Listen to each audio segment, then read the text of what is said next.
It's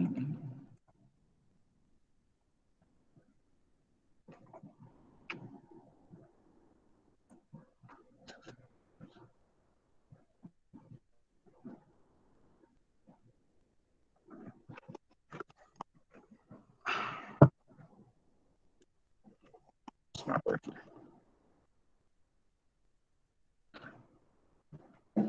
Hold on.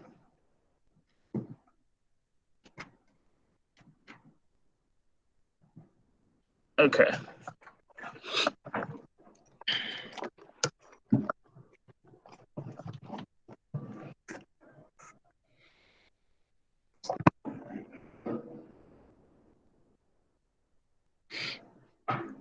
All right, so today's title is Mutations. We're going to talk about mutations today. It is March 3rd, 2021. It's the 6th day of our 5th unit. It's a relatively long objective today, but I will say the strongest note takers begin on this slide. So I'd like to see everybody. I see 3 of the 4 people here today with their notebooks out. Hopefully most of you at home have notebooks out and something to write with. So start on this slide. You can at least write down the title and the date. That way you can refer back to it later on when you're preparing for your midterm, which will be on Monday in this class, or when you're preparing for the EOC exam, which is going to be later in May. The objective today is to explain how mutations in DNA that result from interactions with the environment or new combinations in existing genes lead to changes in function and phenotype. Phenotype is a word that we have not yet defined, and it's a word we will come back to in Unit 7 when we really start to talk more about genetics and heredity. But for now, we just kind of think about phenotype as physical characteristics, so how something looks. The essential question, how do mistakes in the process of protein synthesis affect living organisms?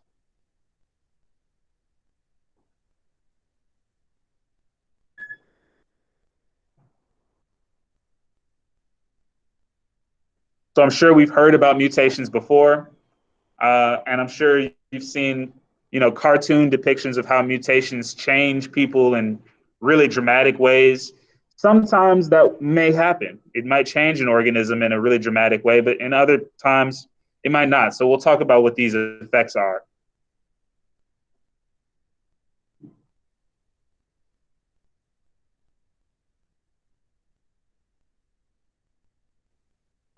Okay, so as a reminder, I would encourage you all to write down definitions and words that are highlighted.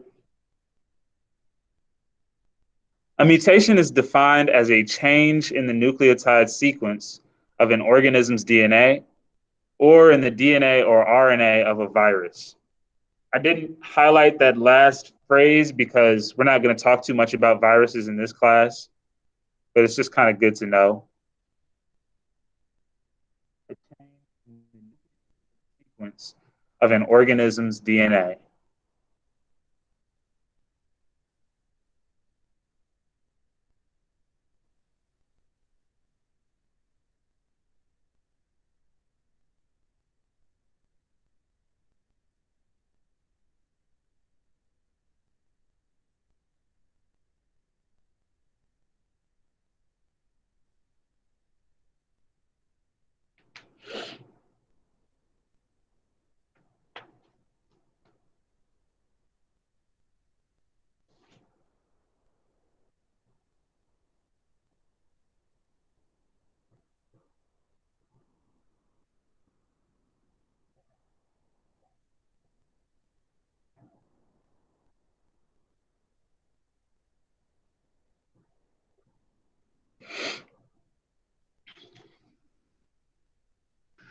A mutagen is defined as a chemical or physical agent that interacts with DNA and can cause a mutation.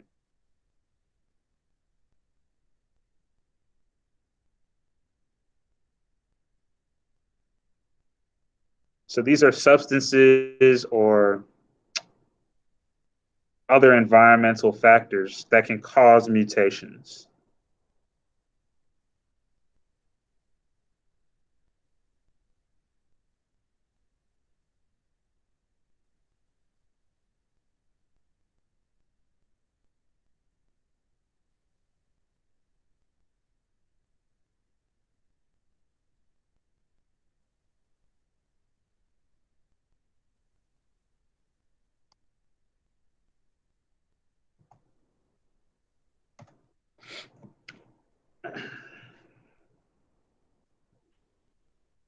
So, what are some examples of mutagens that you all can think of? What might be an agent that could cause a mutation?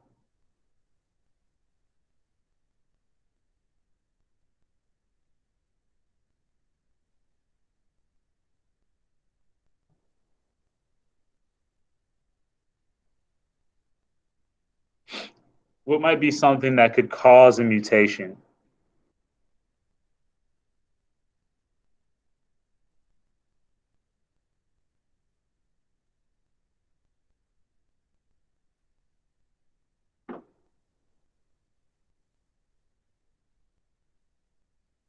I know you all have heard of some examples.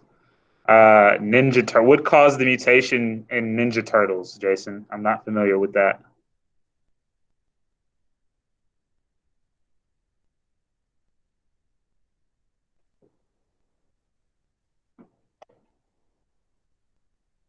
We really don't know any examples of things that can cause. Dimples are the result of a mutation, but okay. So here's what I mean. The mutagens include UV radiation from the sun that can actually change your DNA. This is how some people develop skin cancer. X-rays are a type of radiation that can also change your DNA. So this is why if you've ever gotten an X-ray, they might make you put on that lead vest so that the X-rays can't penetrate to your vital organs. And this is why it's not good to get too many different X-rays. Over the course of a lifetime, uh, X-ray technicians have often ended up developing cancer because they are around radiation a lot. Other chemicals, carcinogens. So these are things that cause cancer, like nicotine in cigarettes. Um, these are also going to cause mutations in your cells. Processed foods and preservatives, things that have been added to foods to help them last longer so that they don't rot or that they shine brighter or have a more vibrant color or maybe taste sweeter. These things can also mutate your DNA. Cosmetics and cleaning products, especially if they are really concentrated, meaning they're really strong, they can also mutate your DNA. And then infectious agents like viruses and bacteria. We'll talk more about those later on. But this is where this is where it does get into that cartoon realm. Spider-Man was bitten by a spider and it changed his DNA. There is some truth to that. Some viruses and bacteria that come from other organisms can mutate your DNA, but of course, it wouldn't give you the ability to shoot web out of your arm. Yes. Does Osmosis Jones count? Uh, um, yeah, there was a virus. The main villain in that movie was a virus, right? I don't remember if there was any DNA involvement. That's a good question, though. But yeah, viruses certainly can count as things that can cause mutations. So this is what we mean by mutagens, just things in general that can interact with your DNA and cause changes. You might want to write down the examples here if because it seemed like you guys didn't know what I meant by a mutagen. So just give yourself some examples just to make it a little more clear.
So viruses are pretty interesting examples because viruses are not considered living organisms. because they don't have the ability to exist or reproduce on their own. Viruses are essentially just carriers of DNA or RNA, and they carry them in a protein covering. So this coronavirus that's going around is not, it's not living. It's just something that if it gets inside of you, it can infect your cells and it can mutate your cell's DNA in some pretty terrifying ways. Other viruses like HIV, human immunodeficiency virus, again, they will infect your cells. They have this way of kind of hijacking your cell's DNA, and in response, your cells will kind of stop doing whatever they were supposed to be doing and only start producing more of the virus. So this is how viruses spread so easily within your body. They infect your cell's DNA, they insert their own DNA into your cell's DNA, and this changes the gene regulation process. So instead of producing vital proteins that might be needed for your immune system to work, now all your cells are doing is just producing more virus. So this is why viruses are fascinating, but also extremely dangerous. Okay, I didn't highlight this, but it's important to write down. Mutations can only be inherited if they are found in gametes. So only mutations that are found in your sex cells are going to be inherited. This is why something like skin cancer wouldn't necessarily be considered genetic.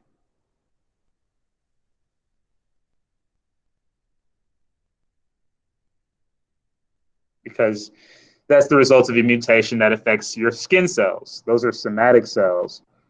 Only mutations that are found in your gametes can be inherited.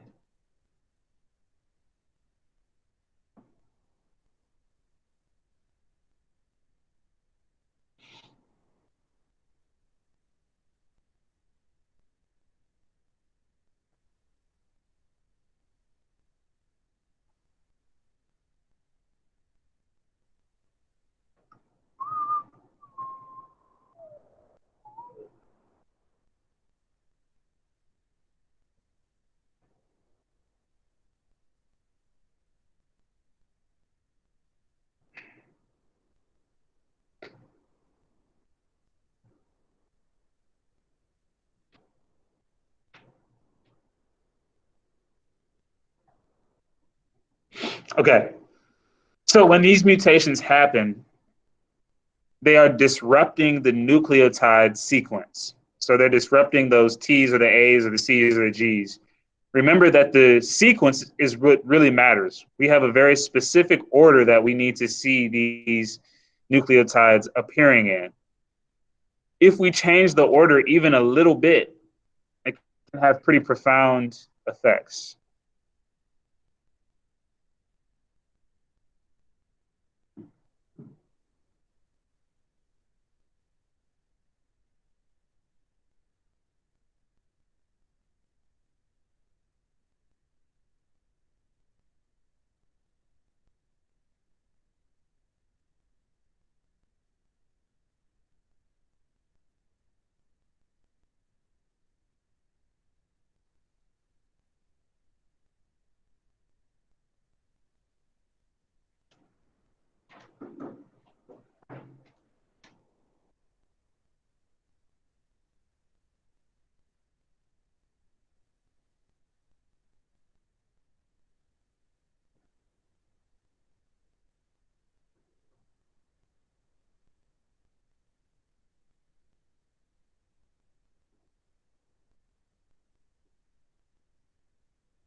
So there are two main classes of mutations.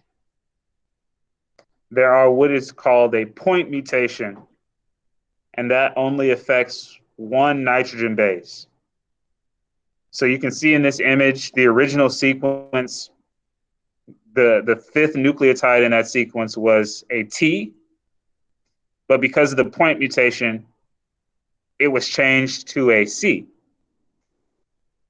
What this means is that there's a potential that the resulting amino acid is going to be altered because of translation. We're going to use that sequence to translate into amino acids. And remember, we've got codons. We'll talk more about this. Codons that are groups of 3 nucleotide bases. And if we change those nucleotides within the codon, we could potentially change the amino acid. But then we also have frame shift mutations. And this is when the nitrogen-based sequence from the point of mutation is shifted over. So that could come from inserting a new nucleotide, or it could come from deleting a nucleotide, but the entire frame is shifted over. Okay, a substitution mutation is when the incorrect nitrogen base is placed into a DNA sequence. So again, here that would be we're placing a C instead of a T.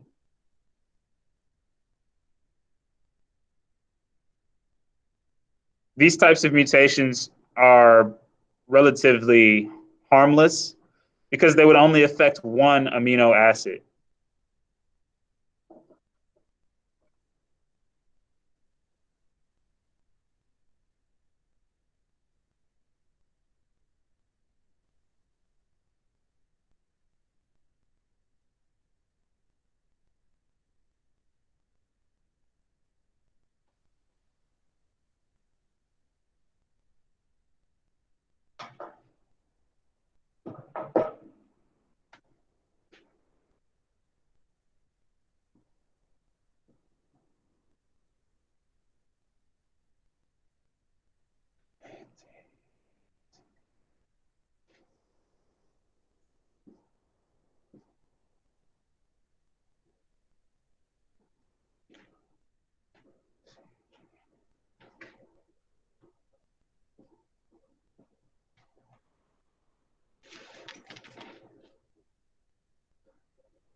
Okay.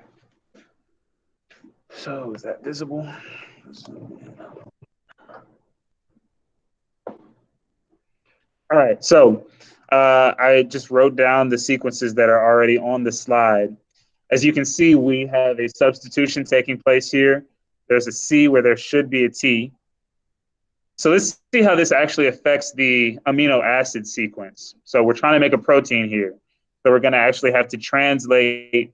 Oh, this is not good. Okay, we're going to have to transcribe first. Hold on.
Okay, so in the original sequence of DNA, what does this become? What mRNA does this become when we transcribe it? Good. Let's see. And let me just repeat that. So Ardesia told me that the original sequence was CTG. So when we transcribe that, it becomes GAC. What about the substitution now? What's the new mRNA?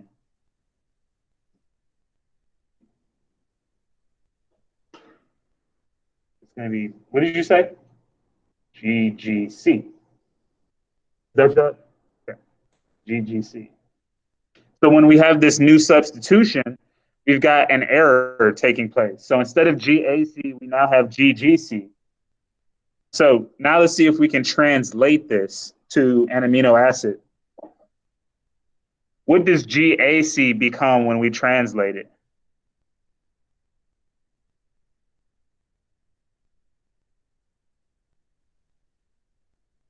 The codon GAC, what does that become when we translate it? You've got to use your codon charts.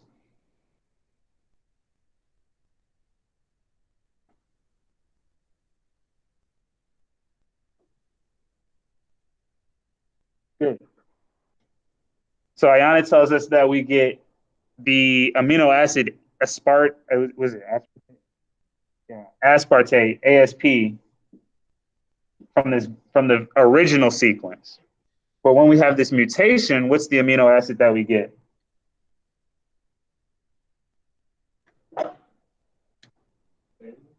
When we get this mutation,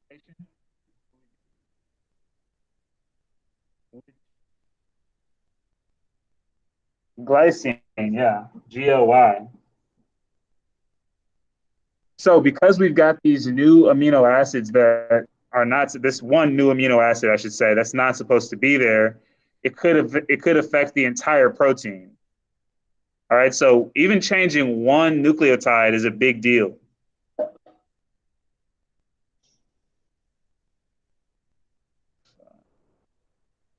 Okay, but when we insert an extra nucleotide base into the genetic sequence, we're not just changing one codon.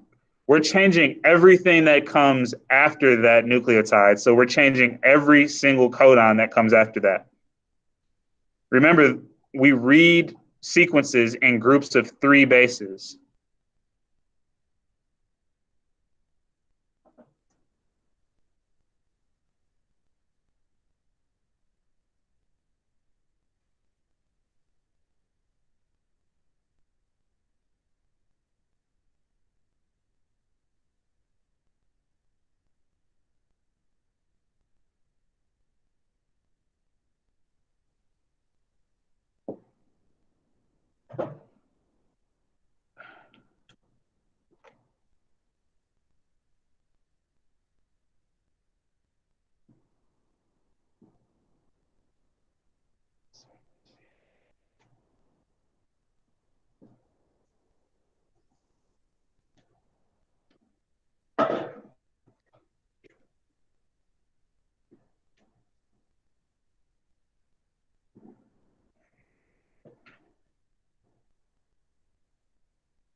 So we should be reading these nucleotides in groups of 3. So in the original sequence, our very first codon is TAA. Once we insert this nucleotide, we still have that very first codon as TAA. So the first codon is not affected. You see that?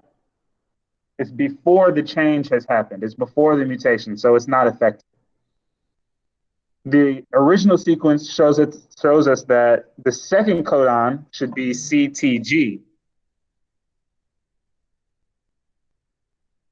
But now, because of this insertion, the second codon is now CCT. So those are 2 different things that will probably result in 2 different amino acids after we transcribe and then translate. The third codon in the original sequence should be CAG, but now we've got CCA. So as you can see, from the point of insertion, once we put that C in there, everything that comes after it is probably going to be messed up. So these types of mutations are extremely damaging. Frame shift mutations are not good. And a frame shift mutation could be an insertion,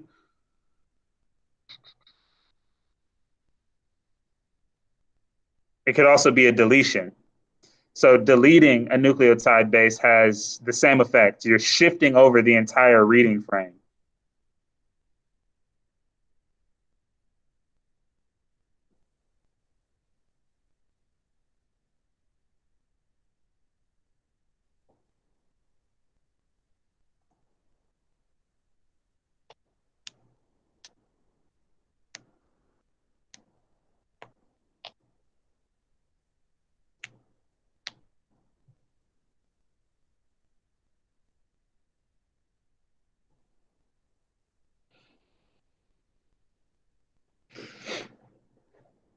So insertions and deletions can really, really have profound impacts on the amino acids that are made.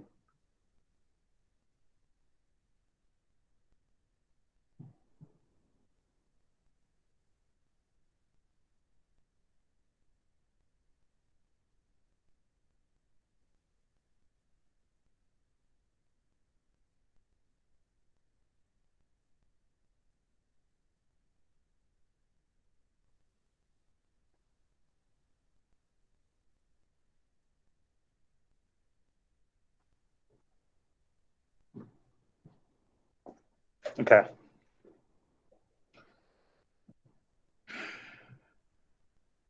You good? Okay, and then lastly, we'll talk a lot more about this when we talk about evolution.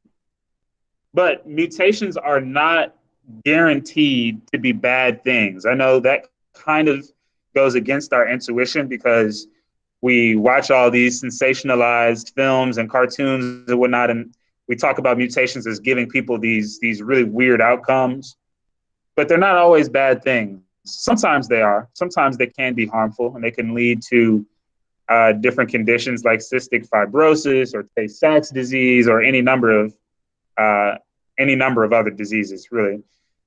But they can also be beneficial. So, for example, people who have sickle cell disease are actually immune to malaria. So let me explain that. So sickle cell disease is a disease that affects your red blood cells. And so instead of being shaped kind of like a bowl, they end up being shaped like a sickle, as you can see on your screen right now. It kind of looks like a green bean. Because of this, those red blood cells don't carry oxygen as well as they should.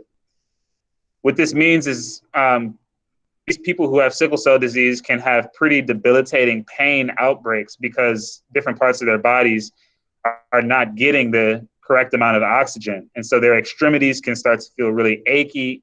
It can actually feel like a pretty sharp pain. And so it can eventually be deadly as well if you are deprived of oxygen too seriously. And as of now, there is no cure for this. So people with sickle cell disease will continue to live on with it. The reality of the situation is that most people who have sickle cell disease are descended from Western Africa.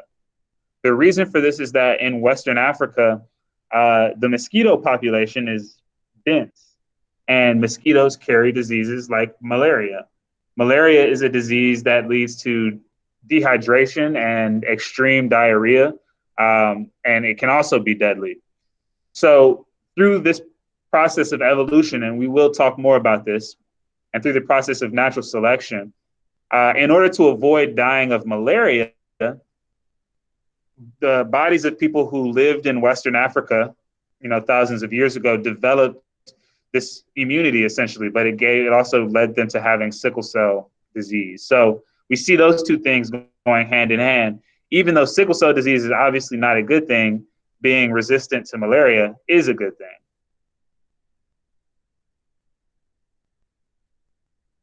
There are other mutations as well, increased bone density. So as some of you may know, if you've got older grandparents, as you age, your bones just become more brittle and they break a little bit easier. But there are some mutations that lead to people having denser bones, which obviously are more resistant to fractures. And then HIV resistance. This is a relatively new one. We have now become aware of a few people who are resistant to HIV. They are essentially immune to it.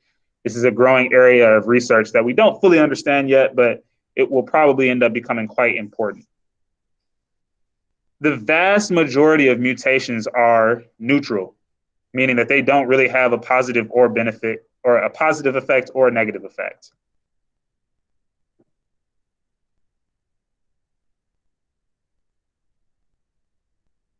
Okay, I don't want to do that. I want to focus on this assignment that I've given you all. So it's the U5D6 DNA overview assignment. It can be found on Canvas in our 5th module. It's worth 50 points, and I think you all will be able to. I know we've got 20 minutes left, so I think that should be plenty of time to get it done. This is the first assignment that I've given in this unit, so please do make sure that you go ahead and knock it out. And if and when you finish that, you can go back and do something that you might be missing. So let me know if you need any help, and I'd be happy to oblige.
I got marked out absent.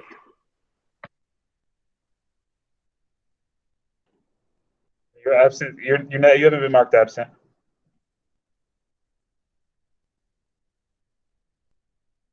Yeah, you've been marked present. You're good.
Your attendance has already been changed, but you showed up, with 20 minutes to go in class. So I wouldn't be too worried about it. But you've already been marked present.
Okay, folks, thank you for being here.